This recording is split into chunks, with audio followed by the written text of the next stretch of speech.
al acto de clausura del grado en Comunicación Publicitaria. Ya sabéis que estamos realizando una serie de clases magistrales relacionadas con todas las áreas de conocimiento de cada grado, aunque el curso académico no termine hoy, pero sí que queremos hacer pues esta conferencia, y para este motivo invitamos a una referencia dentro de cada área de conocimiento. En este caso tenemos la enorme suerte de poder contar con John Lin, que es el CEO y presidente de Grey Group en España. No se me ocurren muchas más personas mucho más importantes o que conozcan mejor el sector publicitario que John, así que estoy seguro de que va a ser una clase magistral fenomenal y que va a ser súper útil para todos vosotros y para todos aquellos estudiantes que tengáis interés en la comunicación publicitaria. Permitidme que dedique 2 minutos a presentar a nuestro ponente de hoy y ya os dejaré con él. Como me comentaba que tenía estructurada la clase magistral, durante 40 minutos aproximadamente os hablará del sector, de cuáles son los desafíos a los que se enfrenta la publicidad hoy, y además os lo va a decir una persona que se puede preciar de ser el directivo de agencia de publicidad o la única agencia española que ha sido capaz de crecer en España en estos últimos tiempos de crisis. Y después de esos 40 minutos de exposición, en los cuales también tratará las competencias que en su opinión considera que son más necesarias para los nuevos profesionales del sector de la publicidad, pues tendréis unos 20 minutos para poderle realizar cualquier tipo de pregunta o cuestión que os interese. Como decía, John es el presidente y CEO de Grey Group en España. Previamente fue el director regional para Europa de G2. También fue el director regional europeo en el grupo McCann Erickson, del cual fue consejero delegado en España. Previamente fue director de cuentas en Ogilvy y también en España y en Londres. Es licenciado por la Universidad de Hull, es de Sussex y yo creo que es una de las personas, como dije al principio, que mejor conoce el sector de la industria y de las cuales más podemos aprender, y por lo tanto es una suerte que tengamos hoy aquí. Yo lo dejo ya, le cedo la palabra a John, le agradezco muchísimo que esté hoy con nosotros y espero que aprovechéis mucho la ponencia. Muchas gracias, John.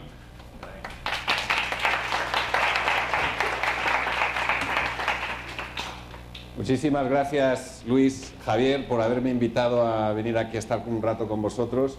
Como decía Luis, yo lo que tengo estructurado son 40 minutos que está dividido en 2 bloques, ¿vale? El primer bloque va a ser un poco el entorno, pues ya sé que es lo que estáis estudiando todos vosotros aquí, un poco el entorno en el cual nos debatimos todos hoy en el mundo de la comunicación y los retos que vosotros vais a tener cuando entréis en el mercado laboral, que de esto se trata.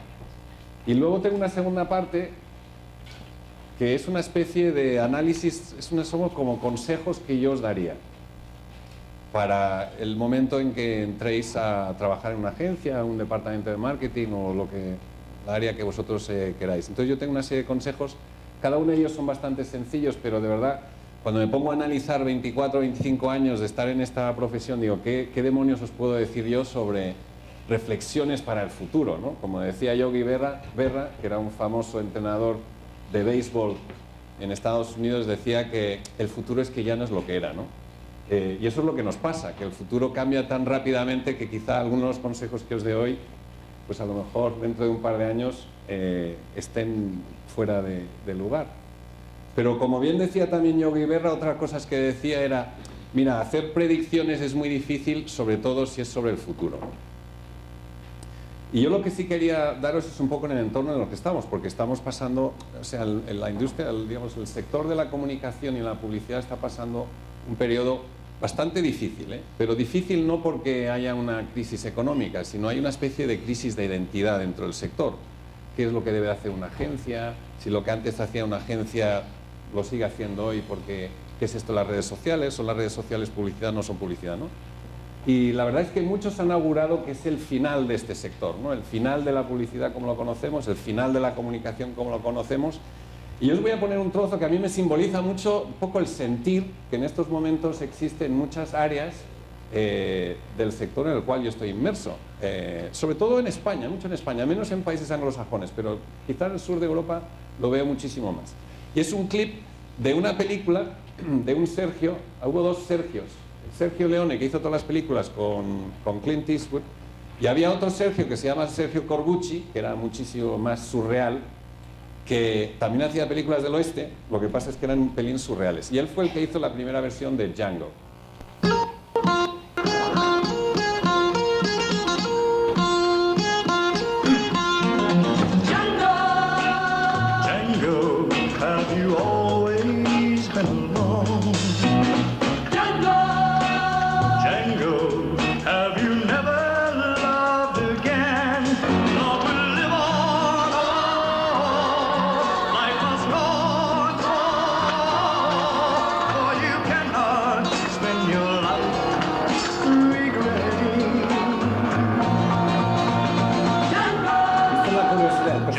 Django arrastra un ataúd. Durante toda la película arrastra este ataúd. Y esto es un poco lo que se siente uno que hace el sector de la comunicación ahora. Parece que no entendemos el futuro, y el futuro va de esto. Con lo cual esa imagen de Django y el personaje en la película de Sergio Corbucci lo tengo como muy metido en la cabeza, porque es como un peligro, es una llamada de la atención a todos los que estamos en el sector. Porque es verdad que como el sector no entienda cómo se debaten estos dispositivos, estos elementos que están en nuestras vidas diarias, en el consumidor de hoy, pues poco vamos a poder ayudar a un cliente o a un anunciante. Y la realidad es que cuando uno ve un chat como estos, ha cambiado dramáticamente todo nuestro entorno. Pero además un simbolito como este, yo os aseguro que ha cambiado radicalmente lo que hacemos en comunicación hoy en día. Casi todo lo que hacemos para un cliente primero pasa por si vamos a conseguir el like de los consumidores. O sea, lo que hace Facebook aquí cambia radicalmente las reglas del juego de la comunicación. Antes había que hacer, no sé, estudios, oye, vamos a ver investigación. No, ahora lo sabemos inmediatamente si una pieza, una campaña, un concepto, un estímulo, pues tiene arraigo o no tiene arraigo en nuestro público objetivo al cual nos dirigimos. Añadido a todo este entorno en el que estamos, sigue cambiando. O sea, una de las cosas que tenemos que hacer todo el rato, y vosotros vais a tener que enfrentaros a esto a medida que os incorporéis al mundo laboral, como decía yo antes, pues estos cambios son radicales. Hay que empezar a entender por qué Microsoft compra Nokia. Porque sí, pasa un poco desapercibido, es verdad que la compró por 4 duros al final, pero tiene unas implicaciones importantes. O más todavía, ¿por qué Facebook compra WhatsApp? Son cosas que vosotros tenéis que empezar a pensar y analizar qué ha hecho que Mark Zuckerberg gaste esa pasta, porque se gastó una pasta enorme en comprar WhatsApp. Y son implicaciones de comunicación, cosas que nosotros tenemos que interiorizar. Y dentro de todo eso hay algo que nosotros nos vemos enfrentados en un día a día. Y es una oportunidad para vosotros, porque vosotros creo que estáis muy bien posicionados para entender este mundo, mucho más que la mayoría de las personas que hoy en día están en nuestro sector. Quiero decir, esa es la gran oportunidad que tenéis. Pero una de las cosas en las que nos vemos inmersos, no sé si lo veis bien desde ahí, es que además existe una convergencia de generaciones. O sea, siempre se hablaba, bueno, las generaciones más jóvenes son los que entrarán en el mundo digital y entenderán estos dispositivos, y los mayores son los que se quedarán un poco rezagados. Eso no es así. Absolutamente no es así. De hecho, una de las curiosidades que existe ahora es, pongamos, hay miles de generaciones a la vez, pero hay, por ejemplo, 4 generaciones que estamos debatiendo las 4 al mismo tiempo. Yo os las describo. La primera la llamo la Lego Generation. La Lego Generation son aquellas personas, consumidores profesionales, que no utilizaban ordenadores cuando empezaron a trabajar, porque no existían las máquinas de escribir. El ordenador personal no existía, hasta que llegó Steve Jobs con el Macintosh, o tenías un IBM tal, o no tenías que usar una máquina de escribir. Luego hay otra generación que le llamamos la PC Mac Generation, que estos sí aprendimos a usar ordenadores personales. Yo empecé con esa generación, el primer ordenador que tuve era un Mac II. Luego tenemos otra generación que la llamamos la Net Generation. La Net Generation es una generación, que sois vosotros, que no concebís el mundo sin Internet. Pensar que yo cuando empecé a trabajar no existía Internet. Y eso conceptualmente tiene un cambio bastante radical en la forma de pensar y la forma que entendemos el mundo. Y luego tenemos otra generación que la llamamos la Social Media Generation, que es una generación que no entiende el mundo, no concibe el mundo, nunca ha visto el mundo sin Facebook. Y estas generaciones, cuando tú les pones edades, en términos de marketing, nosotros, cuando ponemos edades a esto, y ponemos, oye, ¿qué edad tienes en el 2011 al 2031? Que es relativamente poco tiempo, digamos al 2021, estamos hablando de relativamente poco tiempo en el mundo laboral, nos damos cuenta de la implicación que tienen en porcentajes de consumidores estas últimas dos generaciones que veis aquí. Y eso quiere decir que todo lo que hacíamos antes es que no vale, eso ya sé que lo sabéis, pero os digo de verdad que es que las agencias, ese es el gran problema que tienen de identidad, las agencias y los departamentos de marketing, porque pensar que la mayoría de las agencias y la mayoría de los departamentos de marketing, que son los puntos que yo me paso el día hablando de esto, no han cambiado a raíz de este chat que veis aquí. Las estructuras son las mismas, la forma de trabajar es la misma, pero eso va a cambiar y vosotros posiblemente seáis los que veáis el cambio mucho más de lo que estoy viendo yo aquí ahora. Y añadido a eso, os voy a poner una pequeña peliculeta que a mí me hizo gracia, por lo menos me hizo gracia, tiene como 5 años, pero es una conversación, está en inglés, dura como un par de minutos, y es una conversación ficticia entre el anunciante, una marca, y el consumidor, pero personalizándolo como un chico y una chica.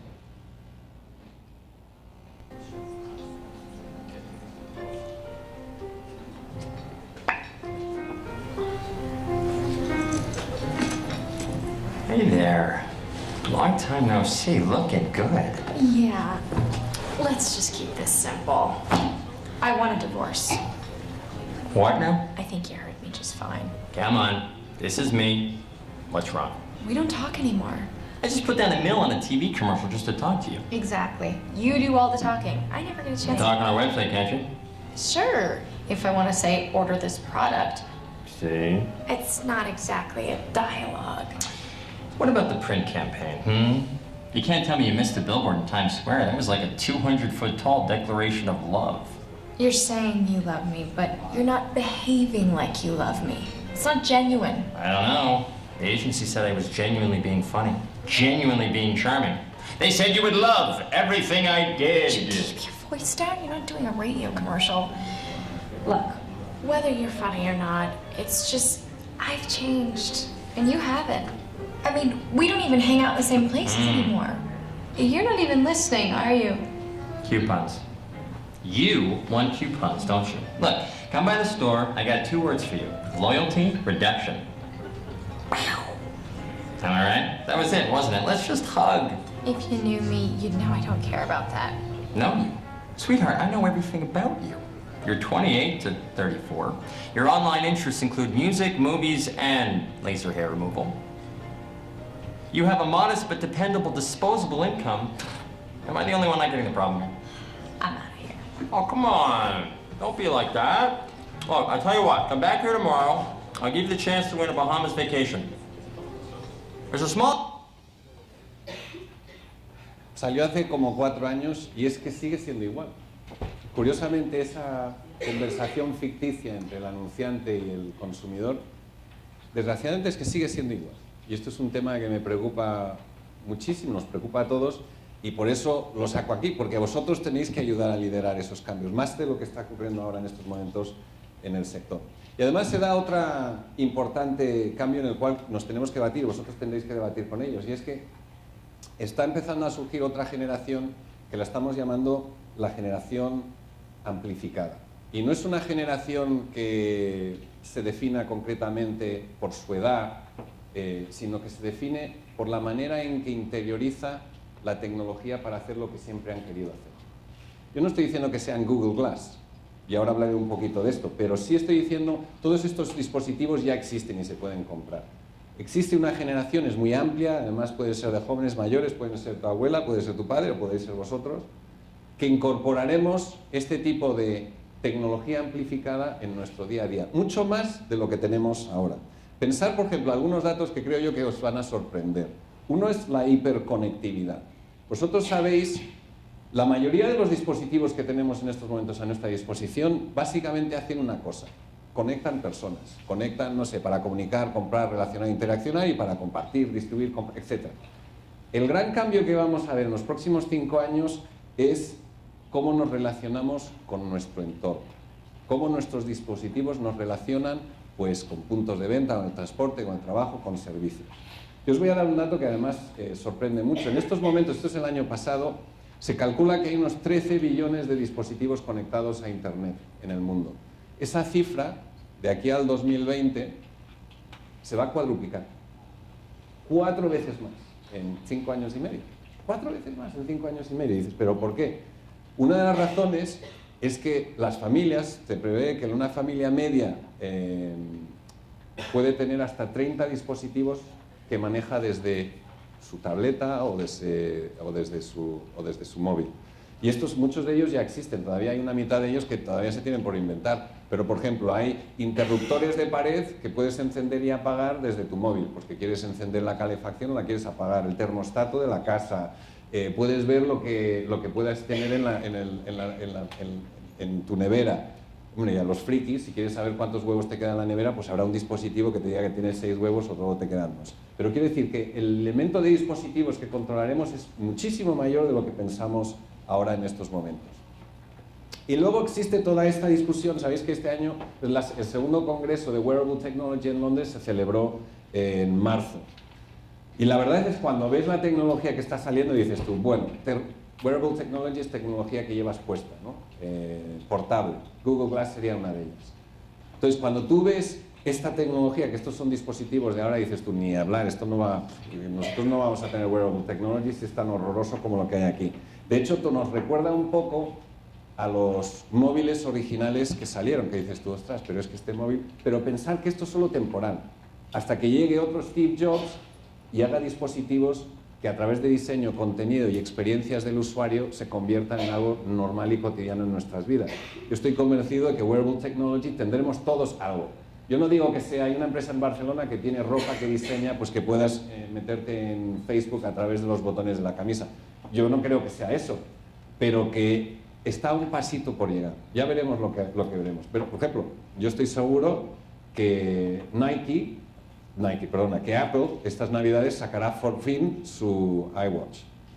Y el iWatch que saque Apple no tendrá nada que ver con lo que ha sacado Samsung, porque lo que habrá creado en contenido detrás de ese iWatch será realmente espectacular. Y tendremos todos al final un iWatch como tenemos un iPhone. Hablando de Wearable Technology, hay una serie de razones que ahora en estos momentos sabemos que no nos hace atractivo. Primero, que es demasiado caro, que la batería no dura demasiado, que su utilidad es demasiado limitada, son muy feos. Temas de privacidad pues nos preocupan un poco, la experiencia del consumidor es limitada y los contenidos relevantes pues también son limitados. Pero pensar que eso va a tardar muy poco. O sea, de aquí a 3 o 4 años estaremos utilizando, yo no digo que sean Google Glass, que tienen limitaciones, pero otras tecnologías que llevaremos portables y por lo tanto estaremos todavía más conectados. Además de esto, tenemos otra circunstancia y es la relación que tenemos con nuestros clientes ahora. El problema que tenemos en que se valoren las ideas en este entorno. Yo os voy a poner un trocito que yo lo encuentro bastante gracioso. Imaginaros que Walt Disney tuviera, no sé, ¿cuándo inventó Mickey Mouse? Cuando tenía 24, 25, 26 años. Figuraros que fuera Walt Disney ahora y estuviera trabajando en nuestro entorno. Esto es lo que le pasaría.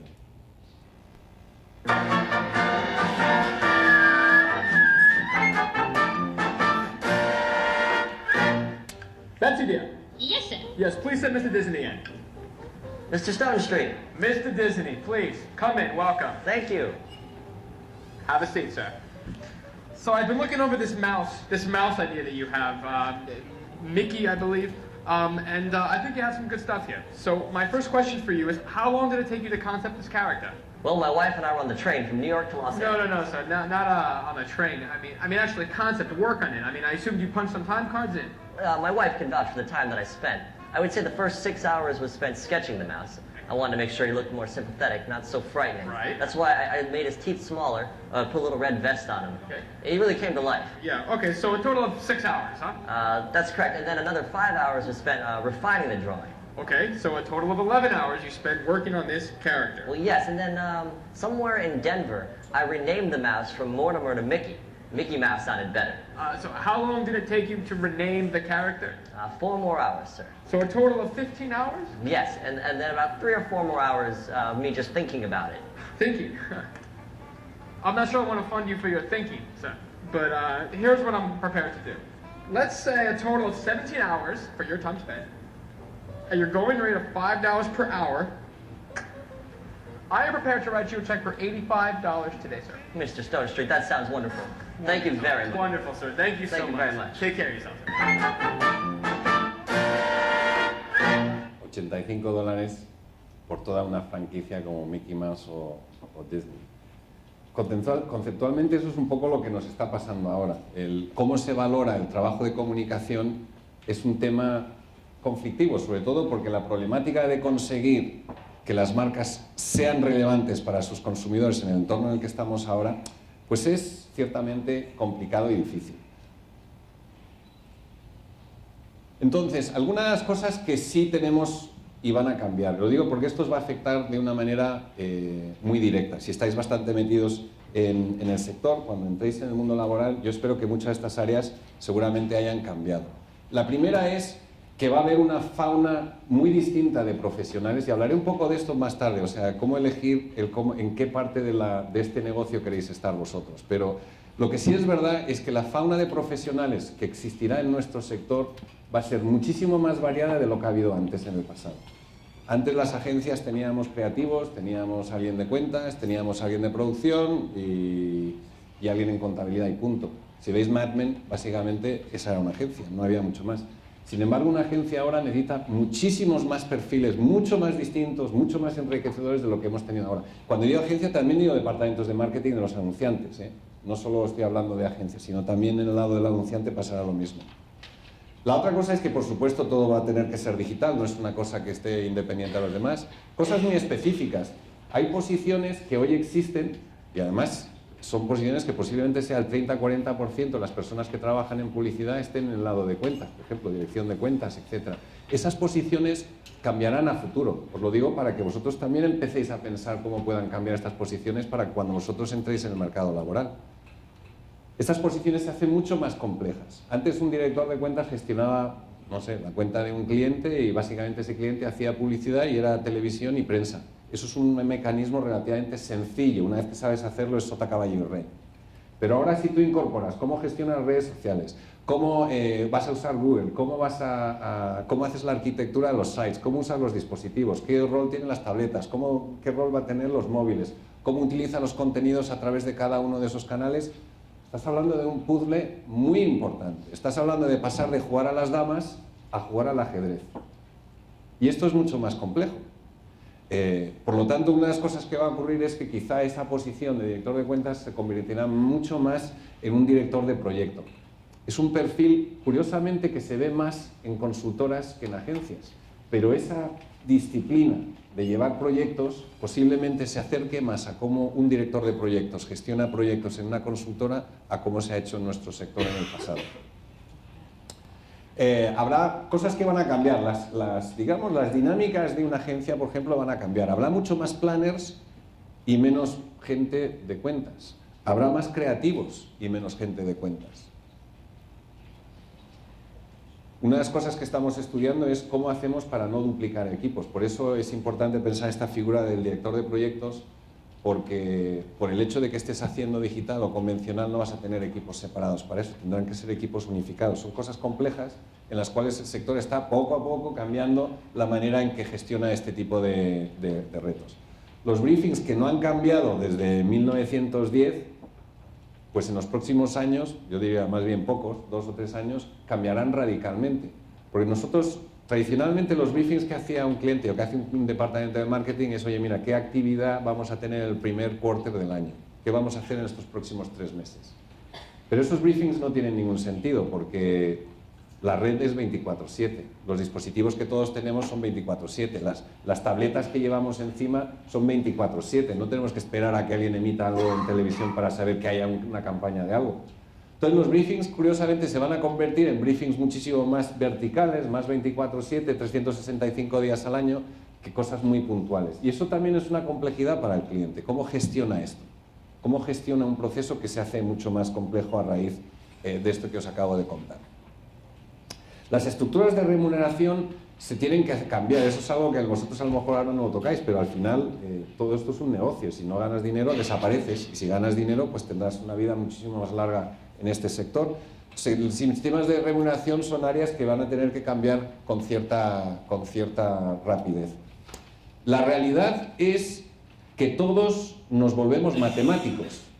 Para aquellos de vosotros que penséis que trabajar en el mundo de la comunicación es trabajar en elementos soft, o sea, conceptos, ideas creativas, etc., pues hay un componente que tenéis que entender que es matemático, y es entender los resultados, entender la analítica, entender la medición, porque van a ir juntos, no van separados. Incluso en creación van a tener que saber, un creativo, aunque crea ideas, tiene que saber cómo funcionan esas ideas, cómo se van a medir, qué KPIs van a tener. Entonces, eso es importante. Otras áreas, la formación, curiosamente, y esto es una realidad, ¿eh? Si creéis que al terminar aquí se terminó la formación, estáis equivocados. Empieza la formación y de hecho no termina nunca. Yo una de las cosas que he constatado es que en el momento en que dejas de aprender en este negocio, mejor dedícate a otro. Tienes que dedicarte a un negocio que no cambie tanto. Porque si no te reciclas, si no cambias, si tus esquemas no se actualizan, te quedas desfasado muy, muy rápido. Hay mucha gente que no aguanta ni 10 años en el sector de la comunicación publicitaria, sea en el lado del cliente o sea en el lado de la agencia. Precisamente por ese movimiento tan rápido que existe de nuestro sector. Es un sector que se mueve muy, muy rápido. Y si no mueves a esa velocidad, pues al final te quedas un poco fuera de juego. Y una de las cosas que también va a cambiar mucho, luego en la parte de los consejos que yo os pueda aportar, esto también le afecta muchísimo, y es las estructuras de trabajo que tenemos tanto en clientes como en agencias son obsoletas, no valen. Y de hecho los sistemas y protocolos de colaboración son algo que estamos analizando muy en detalle, porque una de las cosas que ocurre en este nuevo mundo, cuando reúnes una fauna de especialistas tan distinta, es que ellos no saben trabajar juntos. Y tienes que crear estructuras de trabajo y tienes que contratar a gente que sepan cómo trabajar con personas que tienen, digamos, experiencias tan dispares en su relación con el sector. Es muy difícil que un analista sepa trabajar con un creativo, por ejemplo. Es muy difícil que un especialista en usabilidad, en Internet, en web usability, sepa trabajar con un especialista en medios, por ejemplo, curiosamente. Y esto es pues si os tengo que decir cuál es el gran reto de nuestro sector, es cómo crear esas estructuras de trabajo para que personas que son muy distintas en su formación encuentren un diálogo y una forma de trabajar juntos. Porque esto es quizás lo que más nos retiene, lo que más nos rezaga es que las personas, para ellos les cuesta Dios y ayuda poder entenderse. Es un problema, ¿eh? O sea, nosotros entendemos que como consumidores utilizamos estos medios, pero los especialistas que están detrás no son capaces de hablar unos con otros de una manera fluida.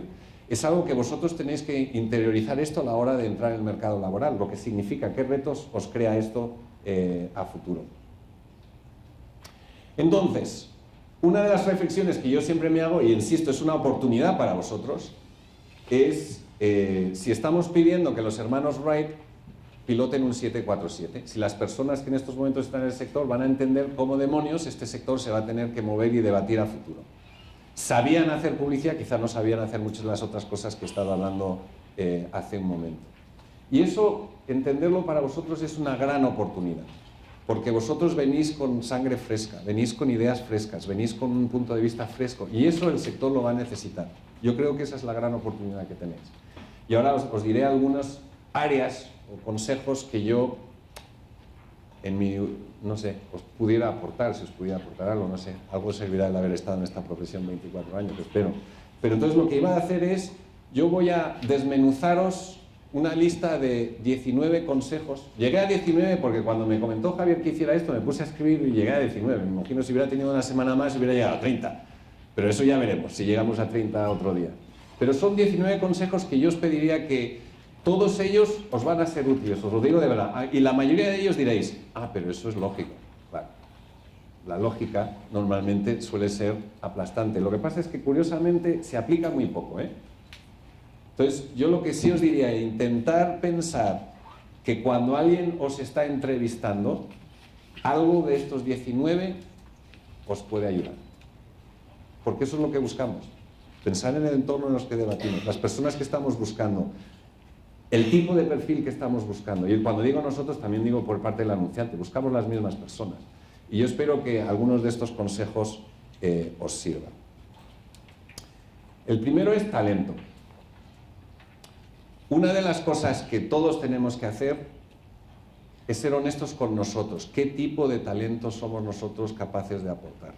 Por cierto, al principio muy pocas veces lo sabemos. Nosotros necesitas un tiempo, sobre todo una vez que os habéis incorporado al mercado laboral, necesita una serie, 1, 2, 3 años. Algunos lo hacen muy rápido, otros más lentos, pero hasta encontrar, ostras, hay un área de lo que yo entiendo, hago, conozco, he vivido, que aporta valor. Ese talento lo puedo aplicar. El talento, como os decía antes, ha cambiado mucho en las agencias. Ya no es Mad Men, esos son perfiles muy estancos. Ahora, curiosamente, como os decía, tenemos muchísimas agencias y departamentos de marketing zombie.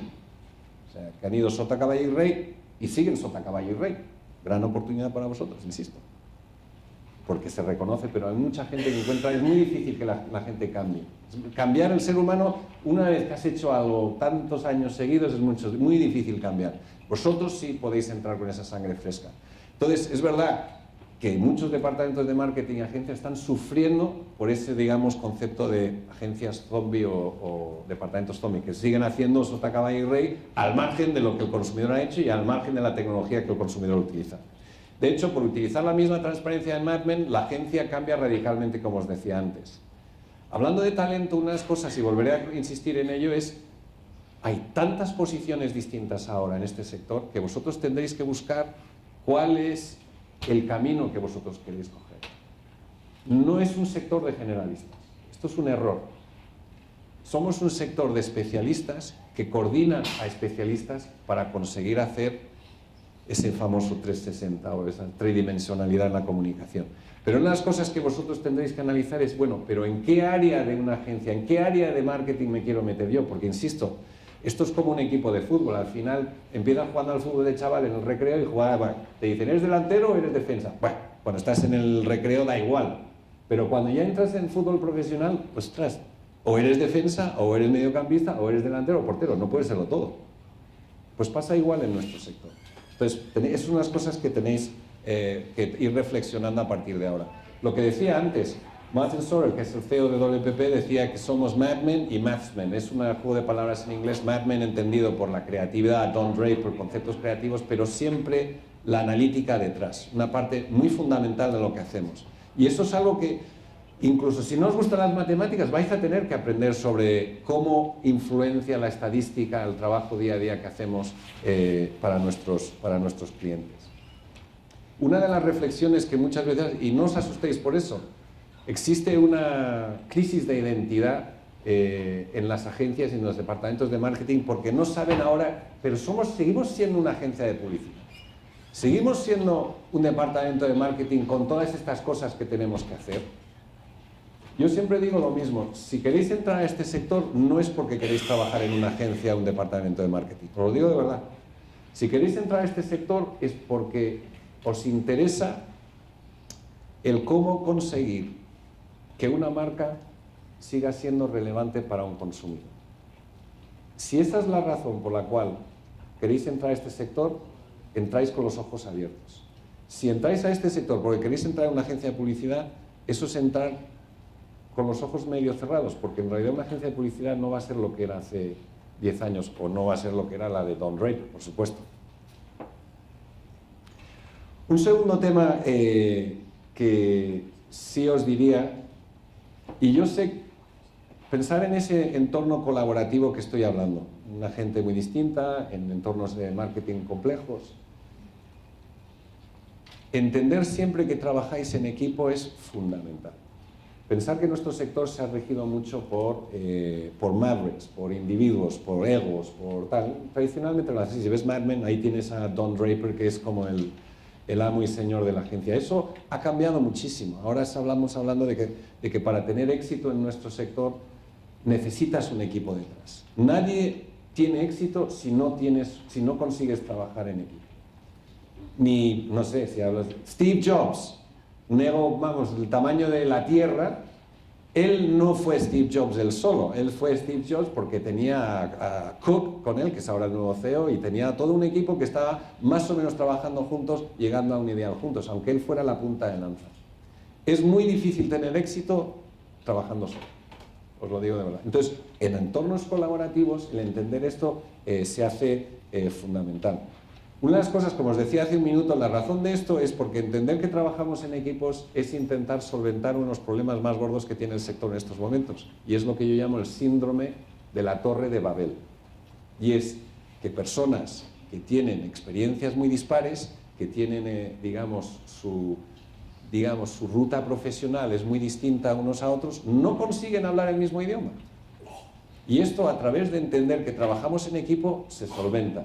Lo que pasa es que hay que entender que trabajar en equipo es un esfuerzo que todos en el equipo tienen que hacer para poder entenderse. Decía el Harvard Business Review, en un artículo sobre trabajos colaborativos que hizo en el 2011, que la verdadera cooperación no se basa en llevarse bien, se basa en conocer las limitaciones y objetivos de los demás. Eso es lo que es trabajar en equipo. Y esto es algo que tenéis que empezar la palabra no es aprender, pero a entender que el nuevo mercado laboral pide esto. Pide entender lo que significa trabajar en equipo. Y además trabajar en equipo tiene una serie de matices que creo yo que son importantes. Yo los tengo que vivir día a día. Digamos, yo diría que es el mayor reto en el cual yo estoy inmerso, es precisamente esto. Yo tengo a todos los especialistas que necesito para tener éxito con nuestros clientes. Pero me es difícil hacer que trabajen bien juntos. Y vosotros tenéis que ayudar a ese proceso cuando os incorporéis al mercado laboral. Entonces, es talento, pero es talante. ¿Qué cosas estamos buscando? Yo os digo, hablando de cosas que os pueden ayudar, cuando entrevistamos ahora, nosotros no entrevistamos en base solo al talento que se ve en un currículum. Hay una química en la entrevista que tiene que ser palpable, y es, ¿sabrá esta persona trabajar en equipo? ¿Sabrá esta persona entender la química de cómo funciona el equipo? Es una parte fundamental de lo que estamos ahora buscando. Cosas que son clave. La flexibilidad en mentalidad nuestra de cómo podemos trabajar con gente difícil. Ojo, cuando hablamos de trabajar en equipo, yo no digo que es que nos vayamos a llevar bien todos, sino que tenemos que sacar resultados. ¿Sabéis cómo llevaros bien con alguien que es difícil o que os cae mal? Directamente os cae mal, pero tenéis que trabajar con ellos. Entonces hay que demostrar flexibilidad, química, colaboración, proactividad. Hay que estar mucho más organizados en trabajos colaborativos, hay que tener metodología, tener esa generosidad que es importante. Hay que saber debatir sin pensar que el no tener razón parece ser que somos menos profesionales. No, el debate es algo que enriquece. Y el reconocer cuando nos puede llevar a un sitio mejor, aunque no haya sido nuestra idea o no hayamos entendido eso, eso es positivo. Ética, por supuesto, es algo fundamental en nuestro negocio, y compromiso. Buenos modales, porque los trabajos en equipo tienen mucho roce. Antes era yo digo esto, haz esto. Bueno, ahí no hay roce, lo haces. Pero ese sistema ya está obsoleto. Ahora los trabajos colaborativos tienen mucho de ese roce. Pensar una cosa, Clyde Woodward, que era el entrenador de Inglaterra en rugby, yo soy inglés, ganamos la Copa del Mundo de rugby en el 2003 en Australia, contra los australianos además, y Clyde Woodward decía algo que es fundamental cuando piensas en trabajo colaborativo, y es que los grandes equipos están hechos de grandes individuos. Pensar en eso a la hora de afrontar, de pensar qué es lo que vais a hacer cuando terminéis aquí. Lo que os decía antes, unas cosas que decía antes, estoy en 3 de 19, voy a ir un poquito más rápido, tenéis que analizar y elegir qué camino tenéis que llevar. No es todo, yo hago todo.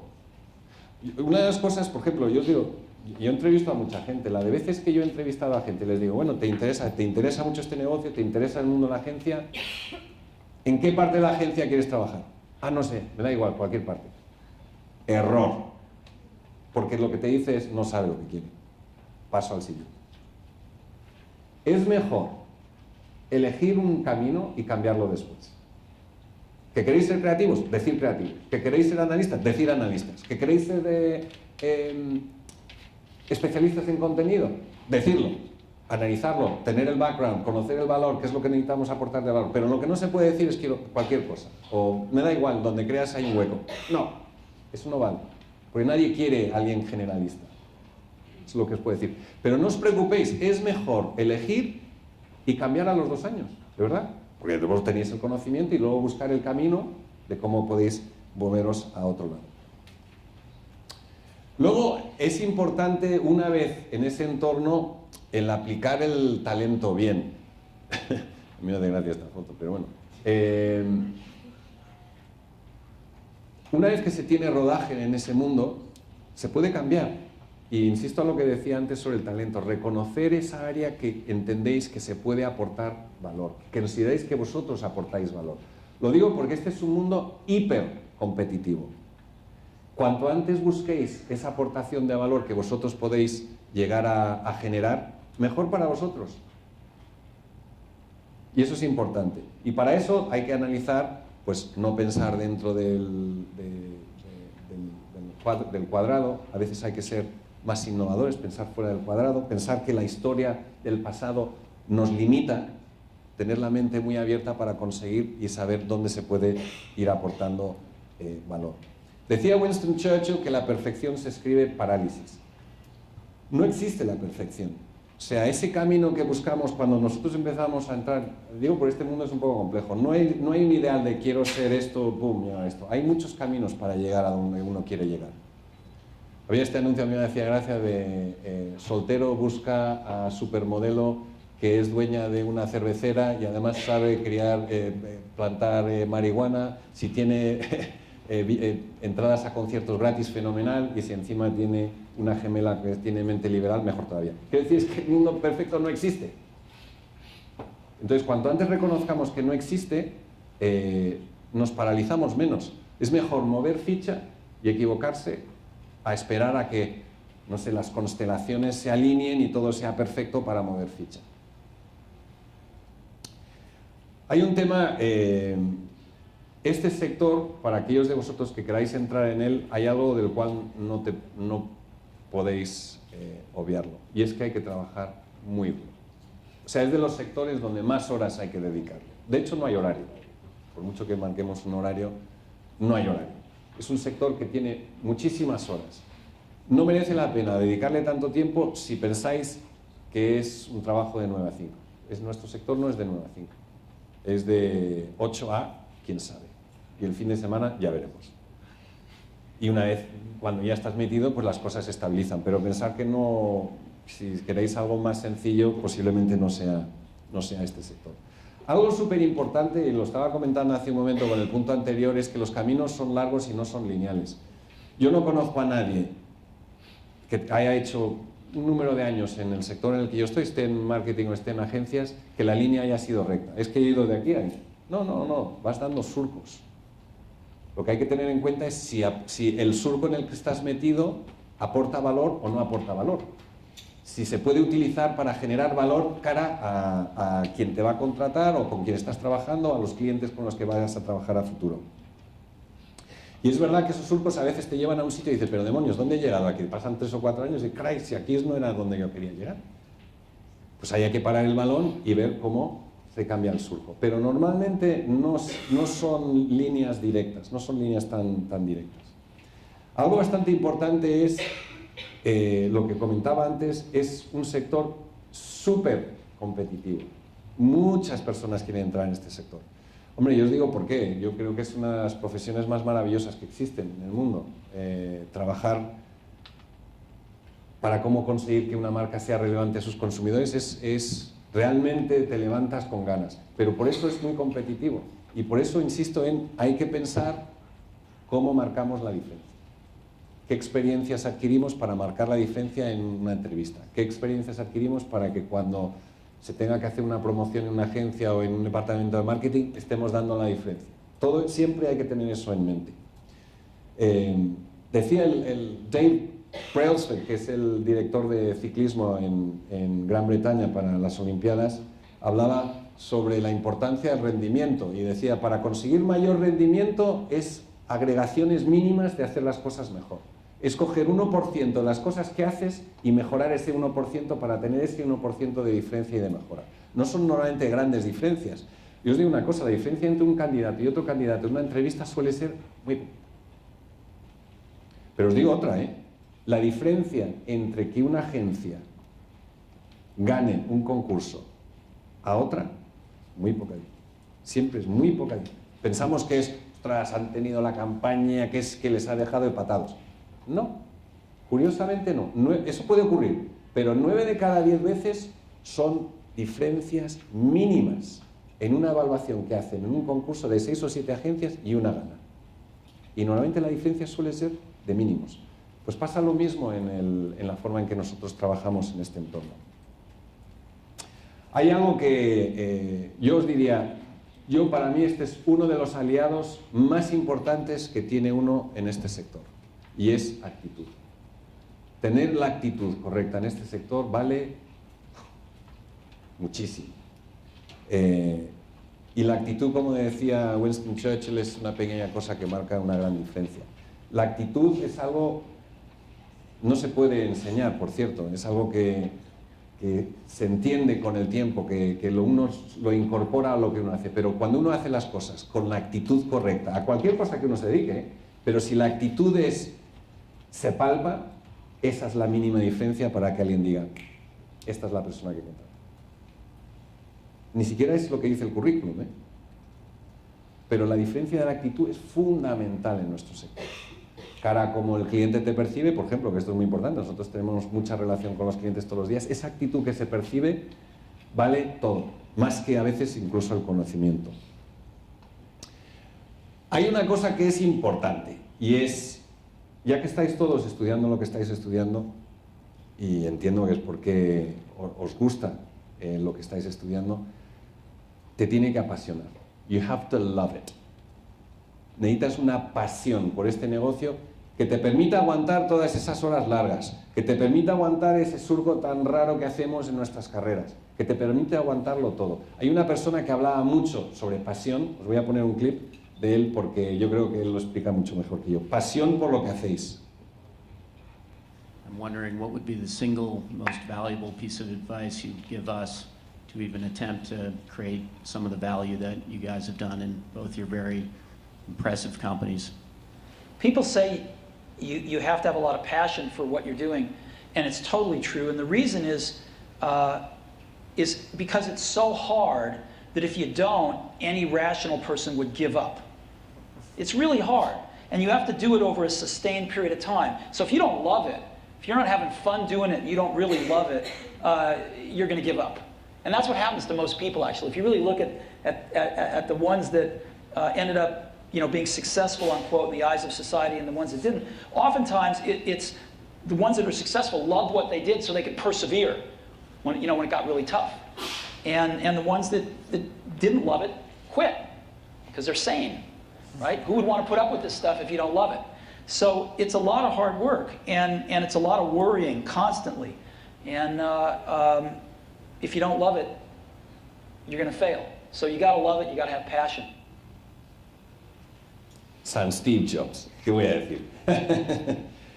Otro tema que se infravalora un montón, pero os digo que es súper... Yo diría que tener 3 aliados, actitud, curiosidad e inquietud, yo diría que son los 3 mosqueteros que necesita cualquier persona que quiera trabajar en este sector. El resto, pues por supuesto, pero fundamental.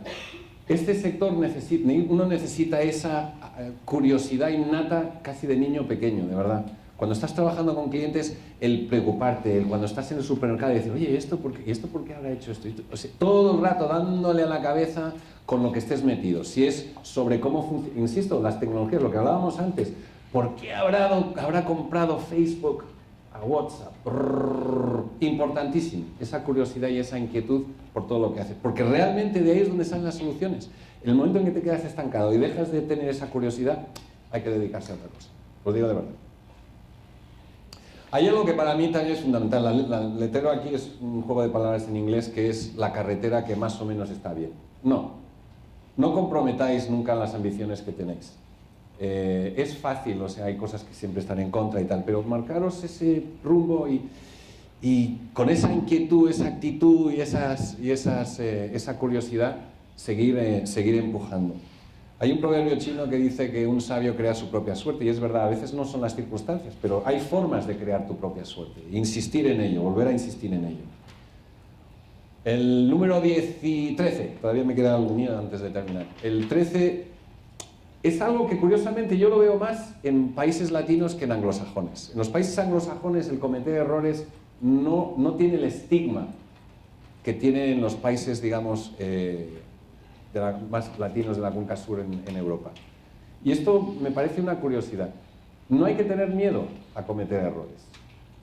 Por ejemplo, no sé si sabéis que el accidente más común de los monos es que se caen de los árboles. Ya sé que es una obviedad, porque se pasan el día en los árboles. Pero bueno, se siguen subiendo a los árboles.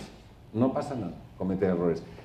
De los errores lo importante es no cometer el mismo 2 veces. Nunca. Pero cometer un error no pasa nada.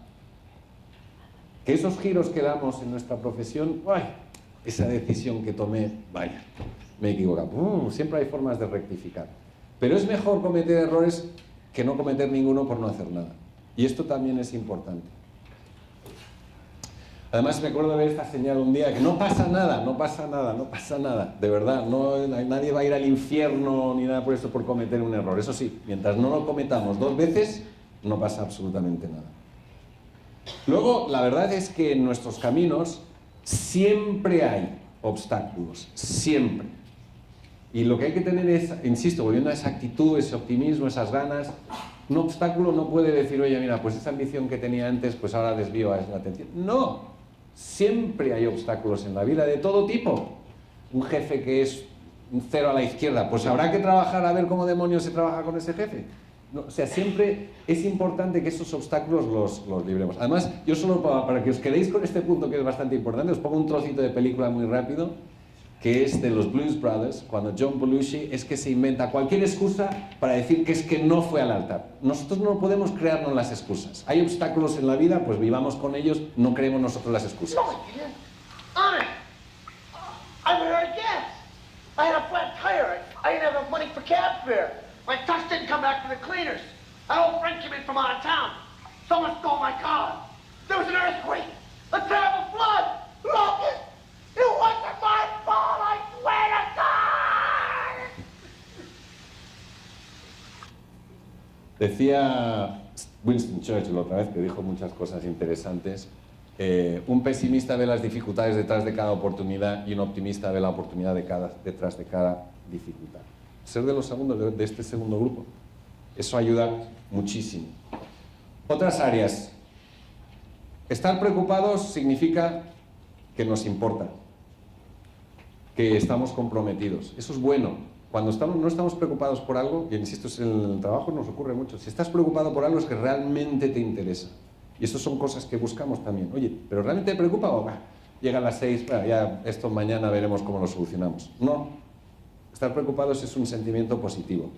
Una de las áreas que es importante es saber cuándo liderar, a saber cuándo seguir. Sobre todo en ese trabajo colaborativo que hablábamos antes, es muy, muy importante. También es verdad que prestar mucha atención a todos los detalles, no me va a dar tiempo a enseñaros lo que tenía aquí, pero curiosamente, no nos fijamos lo suficiente en todo lo que nos ocurre. Y eso al final es importante. 18. El cambio es la única constante. Pensar, empezamos ahora, entramos en ese mercado laboral, queremos estar ahí, pero las circunstancias cambian. El mundo cambia todo el rato. Como decía Charles Darwin, no es la especie más fuerte la que sobrevive ni la más inteligente, sino aquella más propensa al cambio. Nosotros tenemos que cambiar súper rápido todo el rato si queremos sobrevivir en esta profesión. Y tenemos que tener esa mente abierta para poder hacerlo. Y finalmente el 19 es que llegar no es lo importante, curiosamente. Es un camino que tomamos, no sabemos hasta dónde llegamos en esta profesión. Decía, esto es el Everest, decía Edmund Hillary, que fue el primero en escalar Everest, que decía, no conquistamos la montaña, sino nos conquistamos a nosotros mismos. Y eso es parte del proceso de entender la complejidad del sector en el que estamos. Entonces, algunas conclusiones para terminar, y así me podéis hacer las preguntas que queráis. La primera es lo que decía George C. Patton, el general de la Segunda Guerra Mundial, que es un buen plan hoy es mejor que un gran plan mañana. Volviendo a ese tema del parálisis. y perfeccionismo. Lo segundo es algo que decía Paco Rabanne en su personaje Juncal, y es que no corras, que es de cobardes y de toreros malos. Hay que tener muy claro el camino que todos queremos entablar, a dónde queremos llegar y cómo queremos llegar a donde estamos. Y la otra es un tema de los Bollywood movies, que decía, oye, todo saldrá bien al final, y si no es así es que no es el final. Pensar que, oye, el mundo cambia, los días cambian, los años cambian, hay mucho por delante por hacer, y no os frustréis por la primera de turno que ocurra. Os iba a enseñar esto, pero paso esto un segundo. Y por terminar, sí quería llegar a Django otra vez, que es por donde empezamos. Django, en la película de Corbucci, arrastra ese féretro, que parece... Te piensas toda la película que es que se lo lleva porque se lo van a cepillar los malos. Y cuando llega el momento de enfrentarse contra los malos, abre el féretro y saca una metralleta de un tamaño enorme y sobrevive. Al final, esa metralleta de nuestro sector sois vosotros. Quiero decir, el sector sobrevivirá con los profesionales que entren a este sector a futuro, con esa nueva visión, esa nueva sangre, esa nueva forma de concebir la comunicación, esa forma de entender esos consumidores de los cuales hablaba yo al principio. Vosotros sois esa metralleta que necesita el sector. Yo os digo, es una gran oportunidad a futuro porque se necesita esos grandes profesionales, buenos profesionales que hay, y espero que haya una serie de cosas que os haya aportado, que os puedan ayudar, porque realmente es una maravillosa profesión. Muchísimas gracias y mucha suerte.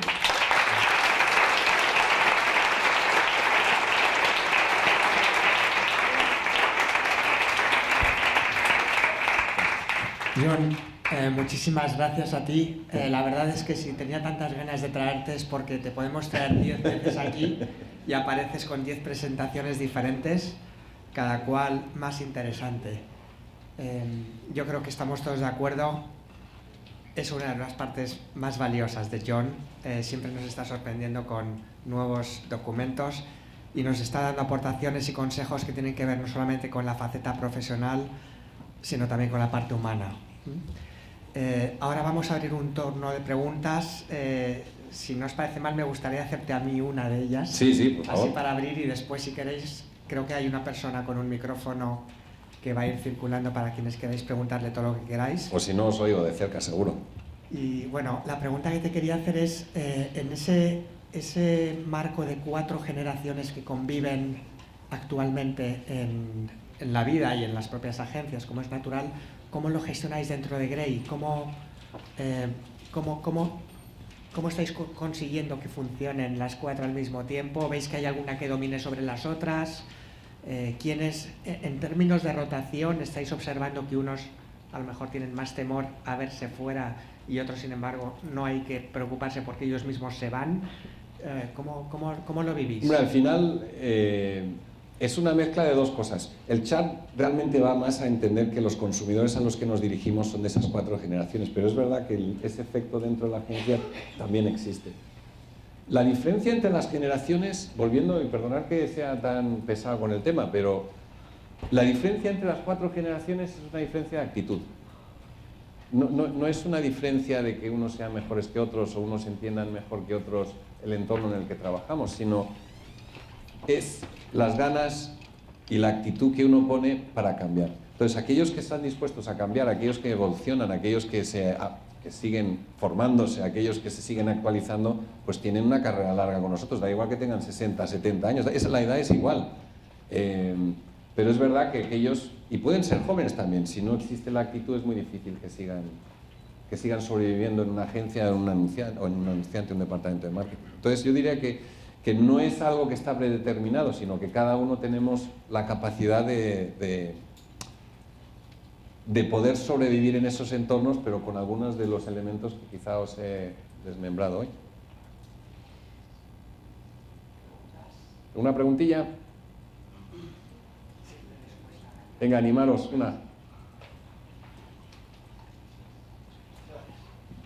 Buenas. Bueno, en primer lugar, enhorabuena por la presentación. Mi nombre es Karim, soy estudiante de Publicidad y Audiovisual.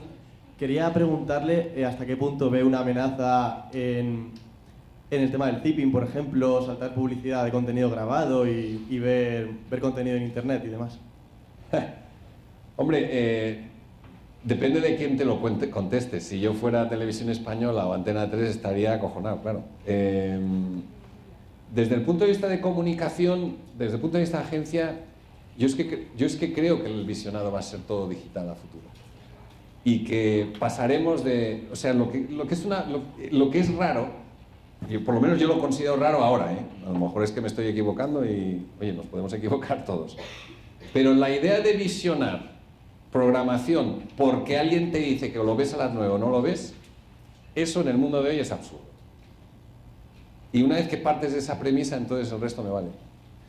Al final, el contenido es lo que dictamina. Buen contenido generará audiencia, generará pues oportunidades. Mal contenido, pues no lo verá nadie. Muchas gracias.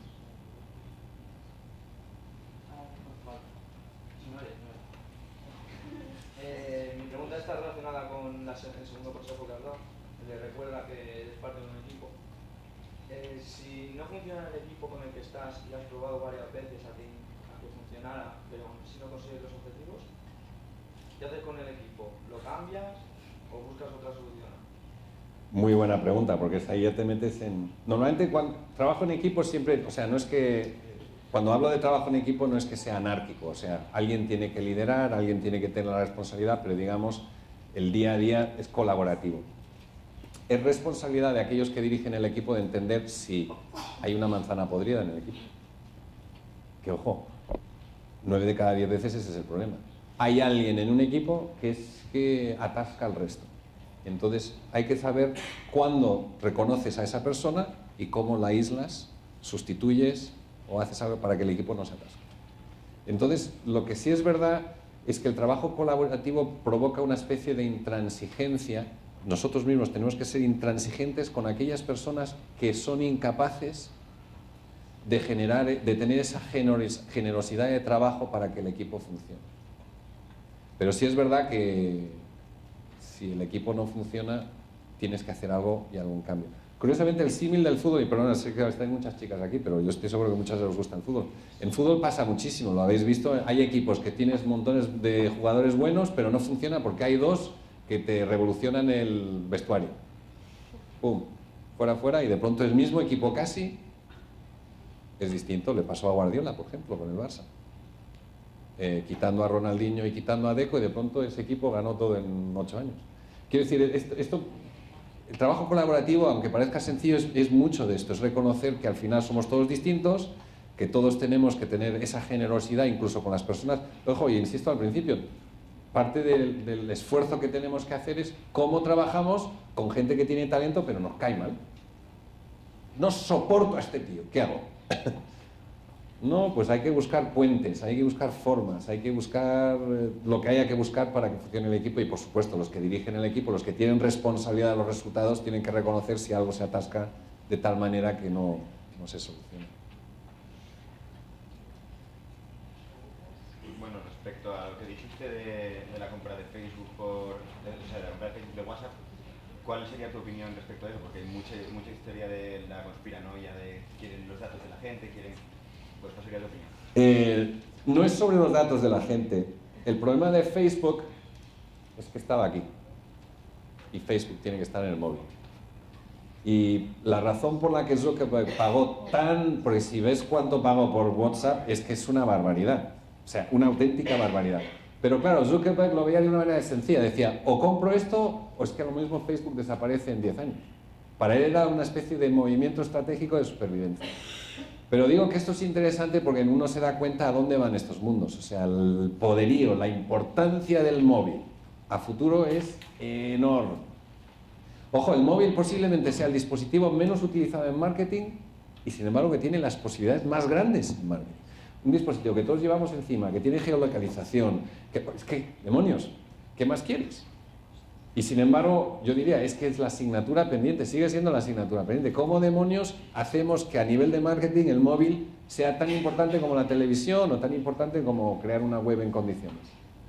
Pero, sí, va por ahí.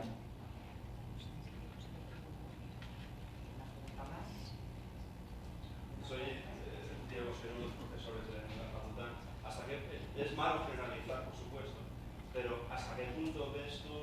clientes se han enterado también de esta presentación. Yo experiencia en agencia y sé que las agencias están muy en esto, pero los clientes no. ¿Cómo se puede desde la agencia ayudar a los clientes a madurar? Es una muy buena pregunta, porque justo ahí es donde estamos todos. O sea, nosotros tenemos un problema, y es que las agencias no podemos ir por delante de los clientes. Lo digo conceptualmente porque no nos pagarían. O sea, si tú vas por delante del cliente, el cliente dice, no, pero eso, ¿qué dices? Bueno, entonces, tenemos que hacer inversiones de una manera como muy cuidadosa. El tema de los clientes, y además lo voy a poner específico en España, es un cambio generacional.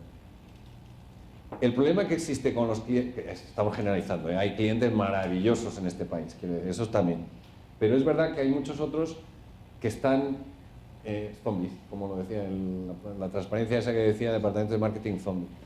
Esto no se ve, por ejemplo, en mercados como el inglés. Es verdad que Inglaterra está muy avanzada en temas de marketing y en temas digitales. Esto no lo ves en Inglaterra. Un director de marketing en Londres ya está invirtiendo el 60% de su presupuesto en digital, móvil, tal, y otro en convencional. O sea, ya es... Aquí no. Entonces, llegará vosotros, quiere decir, que habrá un cambio generacional en el cliente, que está ocurriendo. Los que cambian y de pronto ves que hacen cosas súper interesantes, inteligentes y están además defendiendo la marca bien, y otros que están haciendo sotaba, caballo y rey, y dices tú, pero cosa más rara, ¿no? Pues ese cambio generacional, eso es lo que os decía sobre las agencias, pero lo digo sobre los clientes. Hay un cambio generacional que lideraréis vosotros y que hará precisamente que los clientes de las agencias se alineen en la realidad de lo que es el mercado hoy en día, y es cómo utilizamos los medios, qué porcentaje estamos viendo convencional. O sea, eso es lo que... Ese reajuste todavía se tiene que hacer. En España va más... Os digo de verdad, en España va más lento que en otros mercados. Si vas a los nórdicos, por ejemplo, va muy avanzado. Todo lo que es Suecia, Dinamarca, Finlandia, Noruega, muy, muy avanzado. Curiosamente hay otros mercados que no tanto. Francia tampoco va tan... Francia despista un poco. Y luego Estados Unidos, que por supuesto va bien, pero luego vas a China. China asusta. Porque en porcentajes de población, más chinos compran online que americanos. ¿A qué os sorprende? ¿Alguna pregunta más? ¿Sí? ¿Al fondo? Bueno, mi nombre es Cristian y yo quería saber...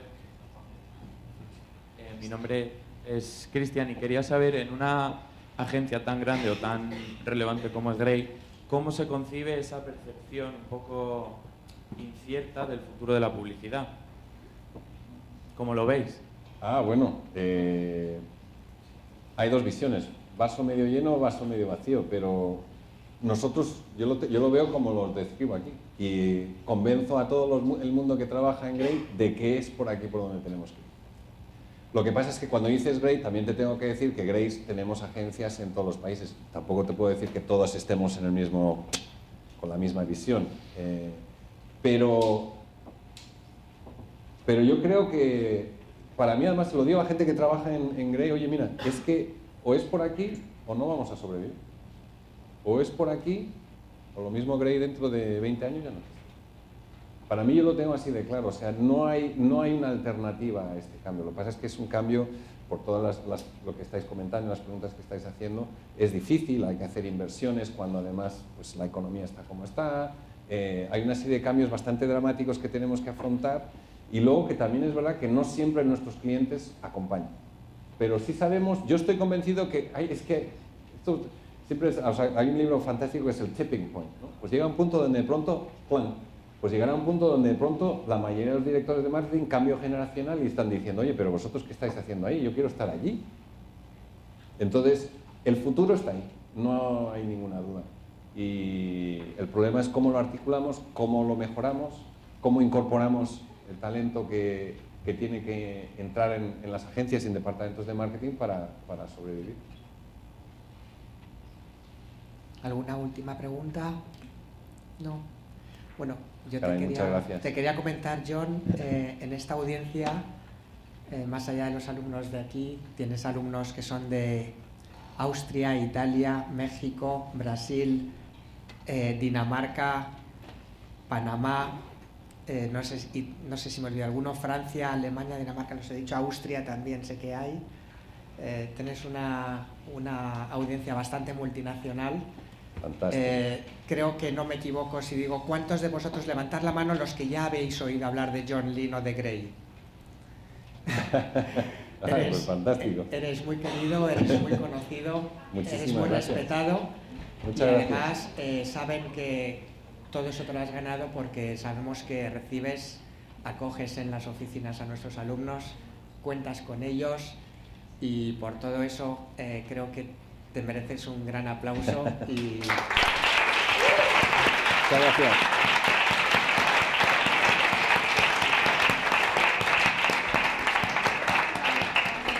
Ay, caray. Muchas gracias. Un pequeño obsequio que te hacemos de nuestra Thank alumna you. Ana. Y sí me gustaría pediros sepáis que este acto íntegramente lo han organizado íntegramente todo, absolutamente todo, los alumnos de segundo de publicidad. Me gustaría que os quedarais al final para que os salude a todos los que habéis participado. Pues un aplauso a ellos también, ¿no? Un aplauso a ellos.